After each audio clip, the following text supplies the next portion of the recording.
class, it seems I forgot to do an extra exercise from last lecture on the short run aspect of the model.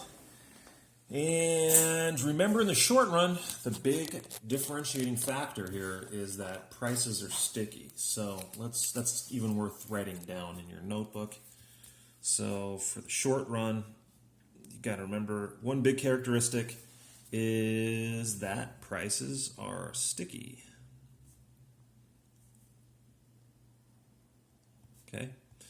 And what that means is it just means that when you shift the money supply curve, the nominal money supply curve, the prices in the economy don't instantly jump to the new value. And this is something that, a lot of people, I don't say struggle with, but a lot of people get into arguments with is as far as, like the quantity theory of money, and just because the Federal Reserve pumps a bunch of money into the economy, we're going to get hyperinflation. And it's clearly not the case.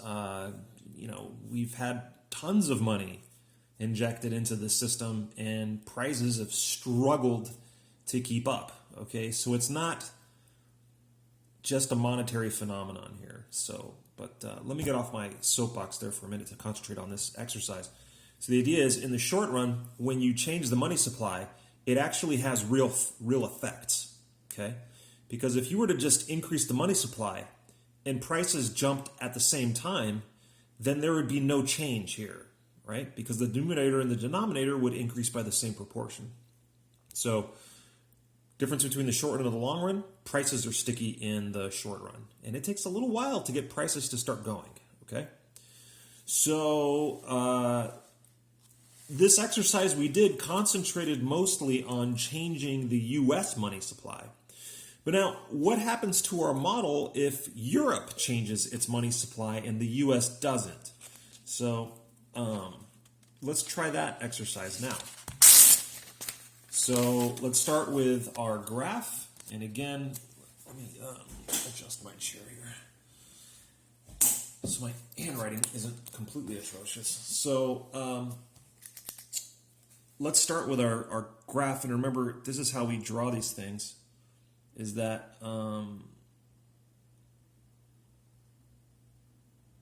it's almost like a T on its side. Okay?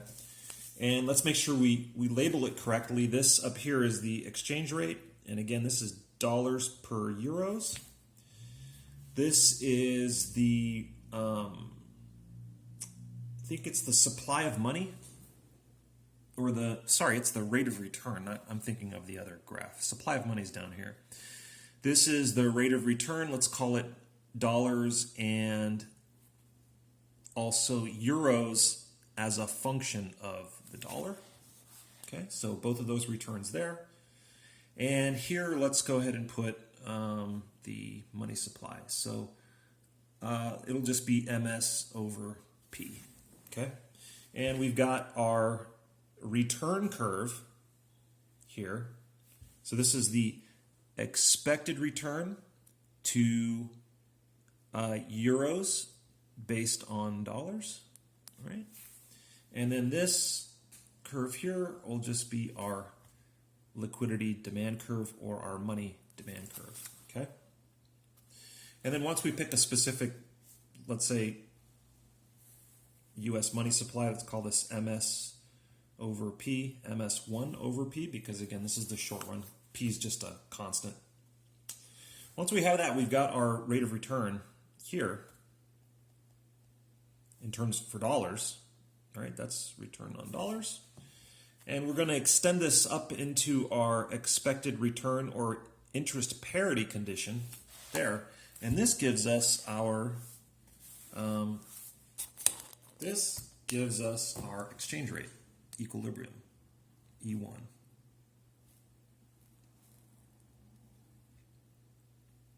And it's an equilibrium, so we have to asterisk it. E1, and this is also an equilibrium. Okay?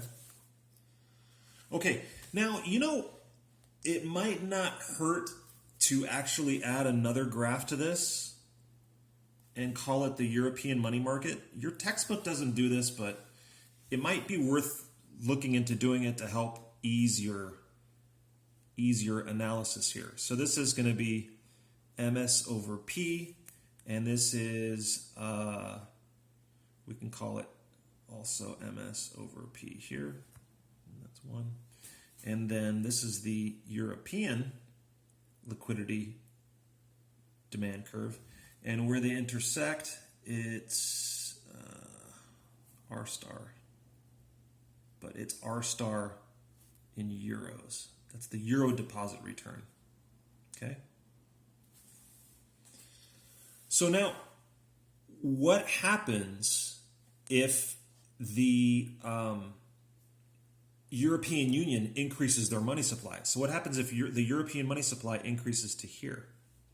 Let's call this M1S over P for Europe. Well, what we get is a decrease in the European return. Okay, so this is 1, and now this is 2. All right, so the return falls. So what does that do to our graph over here? Well, again, this is the return to euro deposits, and this is the exchange rate. So now, if the return to euro deposits falls, okay, that will represent a shift to the left of this curve, because the European returns must fall for all exchange rates, because exchange rates aren't shown on this graph here.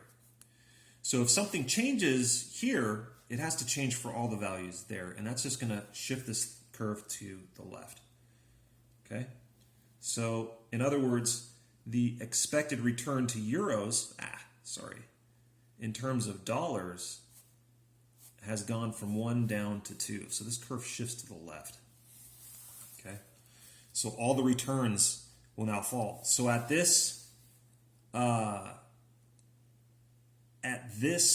exchange rate, okay, you've got now another, you've got a disequilibrium. I'm sorry, I'm losing my words here.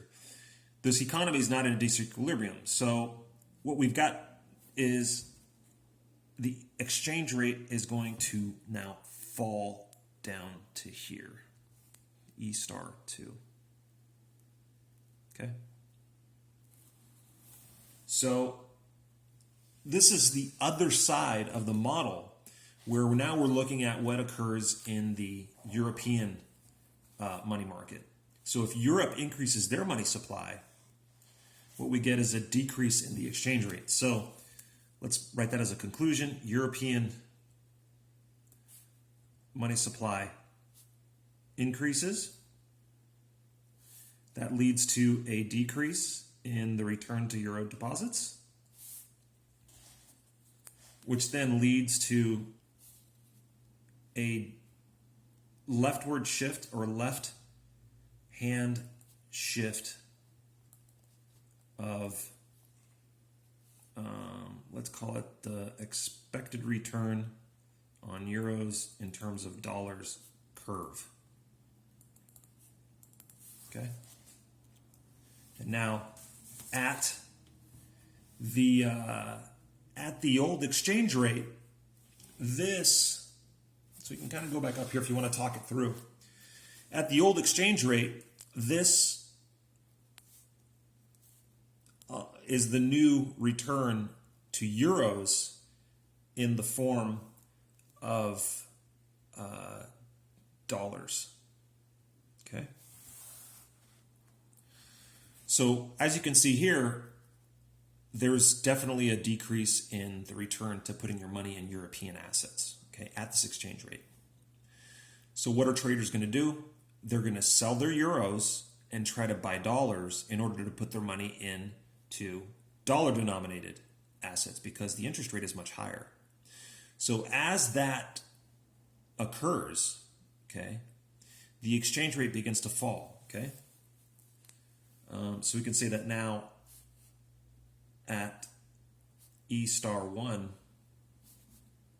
there is a shortage of dollars and surplus of euros.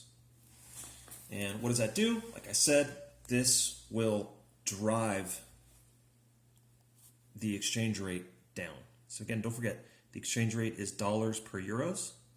So if it is to fall, one of two things has to happen. Either the denominator stays the same and the numerator gets smaller, or the numerator stays the same and the denominator gets bigger. Okay? But in either case, it's going to take a lot more euros to buy dollars now. And that's going to continue to happen until equilibrium is restored at the new intersection point here. Okay? So again, that was one thing I forgot to mention in the previous exercise was, hey, things can happen in the European money supply as well. Okay, so now you should be able to play around with this, and a good exercise to do is to try to do this in the exact opposite direction. See what happens to the exchange rate if the money supply in the United States decreases. Okay, walk yourself through that exercise, and then on another exercise, see what happens to, again, the equilibrium exchange rate if the European money supply decreases. Okay, and that should hopefully help you train for your next problem set, which is going to go out today. All right, let me make sure there's nothing else I wanted to cover in my notes for this, and then I think that's it. Okay, so the next thing we're going to do is we're going to move on to the long run, okay? And that's going to be the next video for this chapter. All right.